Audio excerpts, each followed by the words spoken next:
최근 수도권에서 특별히 젊은 연령층에 해당하는 분들이 주로 이용하는 주점 등을 중심으로 해서 전파가 증가하고 있습니다. 이러한 전파는 이후 비수도권 지역으로 다시 전파되는 사례도 확인되고 있습니다. 결국 이를 통해서 전국적인 확산 가능성이 높은 상황입니다. 상대적으로 젊은 연령층의 분들은 백신 미접종 비율이 매우 높습니다. 이런 상황에서 음식을 섭취할 때 실내에서는 마스크를 벗는 상황이 맞물려지기 때문에 이러한 행동이 일어나는 장소, 즉 주점, 음식점, 카페 등에서 집단 감염이 발생하고 있습니다. 7월 2일 0시를 기준으로 최근 발생한 서울 마포구 홍대 펍 사례의 경우 방문자 중 확진자가 발생한 이후 접촉자를 추적 조사한 결과 이용자 등 관련 환자가 총 53명이나 발견되었습니다.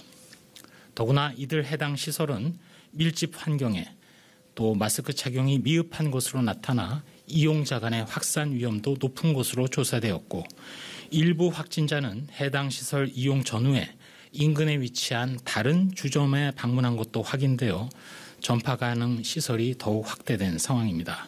실제로 조사 결과 일부 확진자가 소속된 직장인 경기도의 영어 학원 및 비수도권에 위치한 주점 등을 통해서 추가 전파도 확인된 바 있습니다.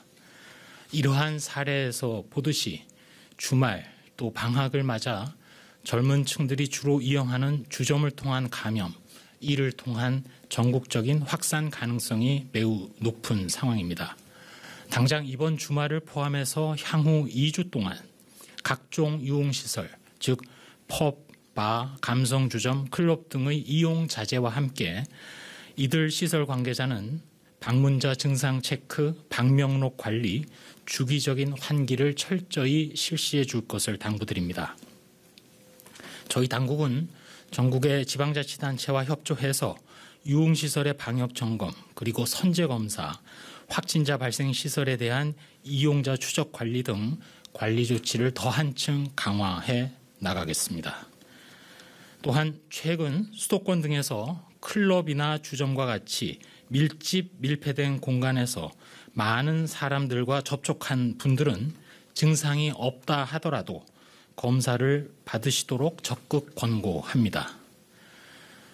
주점이나 유흥시설은 물론 식당, 카페 등 다중 이용시설을 이용하실 경우 실내에 머무는 시간을 최소화해 주시고 음식물 섭취를 전후로 대화를 할 때에는 반드시 짧은 순간이라 하더라도 마스크를 착용해야 된다는 점도 당부드립니다.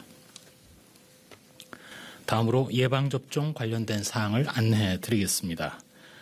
오는 7월 8일부터 75세 이상 어르신 및 노인시설 예방접종 대상자에 대한 관리가 개인, 가족 책임하에 개별로 예약 후에 접종하는 방법으로 전환됩니다.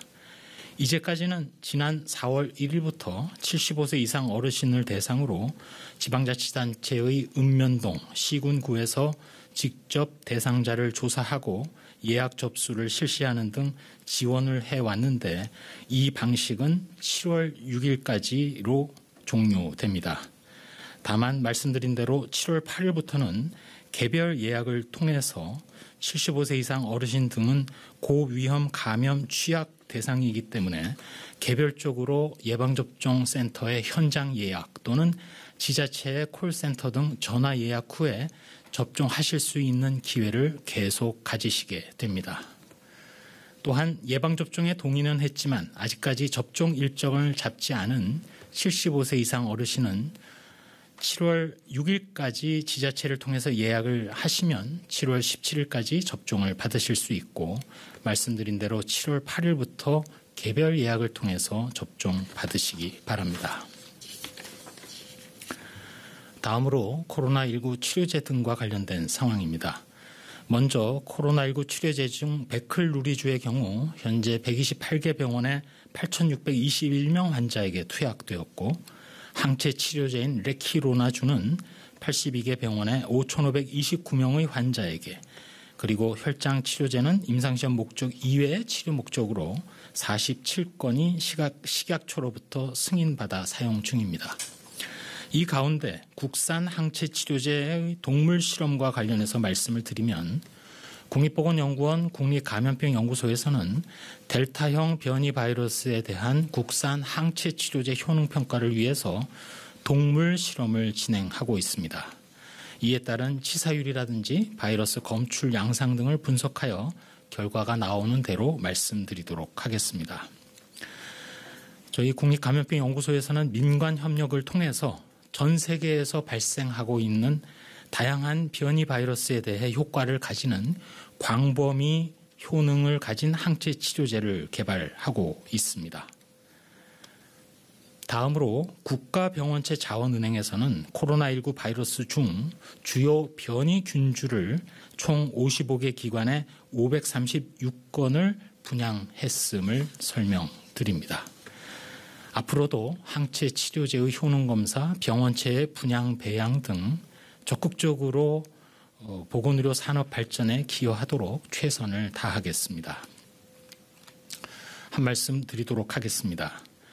최근 코로나19 바이러스가 국내에서 변이 확산을 무기로 해서 백신은 맞지 않은 미접종자 그리고 특히 젊은 층의 방역 피로감을 틈새로 해서 다시 증가하고 있습니다. 물론 앞으로 백신의 접종이 진행되면 될수록 전파 연결고리가 계속 끊어질 수 있기 때문에 코로나19 유행이 관리 수준으로 낮아질 수밖에는 없지만 당장 현재로서는 우리가 이러한 방역에 대한 피로감을 이기고 계속 수칙을 준수하느냐 마느냐가 현재의 상황을 결정하게 됩니다. 국민 여러분들이 귀가 아프게 들어오신 대로 마스크 착용, 거리 두기 이행, 손 위생, 증상이 조금이라도 있으면 즉시 검사받는 바로 그 수칙의 준수 여부입니다.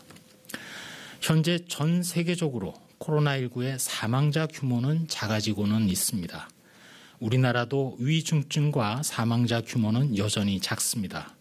그럼에도 불구하고 접종 완료율이 70%에 이르러 전 세계 1위로 추정되는 국가인 세이셸, 그리고 선진국 중에 접종 완료율이 상대적으로 높은 영국조차도 코로나19가 늘어나고 있습니다.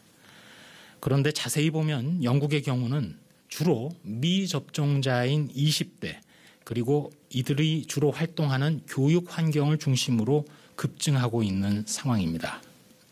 지금은 백신 접종을 계획대로 진행하면서 특별히 우리의 경우는 미접종 계층 가운데 코로나19 유행을 다시금 폭발적으로 증가시킬 가능성이 있는 코어 그룹, 즉 중심 집단 또는 그러한 활동을 관리하는 것이 매우 중요한 시기를 맞았습니다. 그러한 활동이나 장소, 상황은 이미 우리가 경험했던 상황입니다. 첫 번째로는 각종 집회나 시위, 길거리 응원과 같은 집단 행동입니다. 두 번째는 각종 종교 활동이며 특별히 교회 등의 대상이 되겠습니다. 세 번째로는 앞서 말씀드린 대로 젊은 층들이 주로 이용하는 실내 유흥시설 등입니다.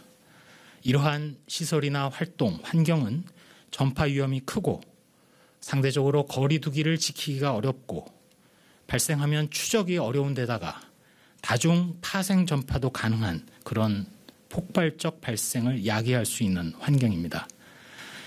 이러한 장소에서 발생한 코로나19의 유행이 미접종 기저질환자 그리고 고령층을 통해서 만약 위중증과 사망자를 다시 증가시킨다면 그때에는 우리의 의료체계 역량도 위협할 수 있습니다. 지금 당장 코로나19에 대한 각종 수칙을 준수하고 순서대로 빠짐없이 예방접종을 맞고 그리고 의료진의 헌신과 기여대로 환자 관리를 철저히 해서 코로나19가 더 이상 일상을 장악하지 않도록, 즉 백신이 접종이 진행되면 될수록 일상 속의 관리 대상의 감염병의 하나로 자리매김할 수 있도록 우리 모두가 노력하고 참여하고 있기에 그런 시기가 앞당겨 올 수 있다고 굳게 믿으면서 방역당국도 지금 당장의 급증에 철저히 대비하겠습니다. 이상입니다.